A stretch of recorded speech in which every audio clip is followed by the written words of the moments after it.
جات تاج الزين يلا وقفوا رحبوا فيها وغنوا واحتفوا يا جموع الحفل يلا زغردوا وامسكوا صفين يا كل البنات. العروس فنان طلت كالفرس من حلاها خلت البدر انخرس والبني من حولها كانها انحرس والعوادل كلهم صاروا سكان.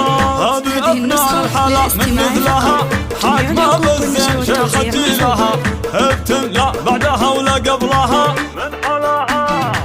من حلاها نسأل الله الثبات. افرحي والليلة هذه ليلتك جعل يا فنان دايم فرحتك والقصايد من غلاتك زفتك حقق الله لك جميع الامنيات. رحبوا بام العروس اللي اقبلت كنها قمرة على الساحة نزلت يا حلاها يوم طبت والعبد صاروا كل الغيط فيها معجبات. يم سلطان الاصيل المترفة شيخ فيها الخصال المرهفة بنت عز وبنت شيخ المعرفة شيخ عز من مطالق اندهال. العروسة زغرد يا خواتها والعبن فالملعب وساحاتها كل من كن فارقة في ذاتها هبة الميدان شيخة البنات. والقبيلة اعتب الهلا فخر شيوخ اهل المكانة والسطر كاسبين المجد من ماضي الدهر لابتم بالعتر النايفان.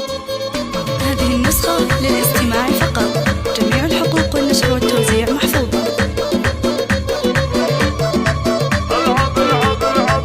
جات تاج الزين يلا وقفوا رحبوا فيها وغنوا واحتفوا يا جموع الحفل يلا زغردوا وامسكوا صفين يا كل البنات. العروس فنان طلت كالفرس من حلاها خلت البدر انخرس والبني من حولها كانها انحرس والعوادل كلهم صاروا سكان.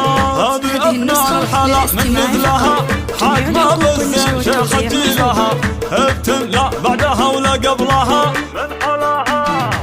من حلاها نسأل الله الثبات. افرحي والليلة هذه ليلتك جعل يا فنان دايم فرحتك والقصايد من غلاتك زفتك حقق الله لك جميع الامنيات. رحبوا بام العروس اللي اقبلت كنها قمرة على الساحة نزلت يا حلاها يوم طبت والعبد صاروا كل الغيط فيها معجبات. يم سلطان الاصيل المترفة شيخ فيها الخصال المرهفة بنت عز وبنت شيخ المعرفة شيخ عز من مطالق اندهال. العروسة زغرد يا خواتها والعبن فالملعب وساحاتها كل من كن فارقة في ذاتها هبة الميدان شيخة البنات. والقبيلة اعتب الهلا فخر شيوخ اهل المكانة والسطر كاسبين المجد من ماضي الدهر لابتم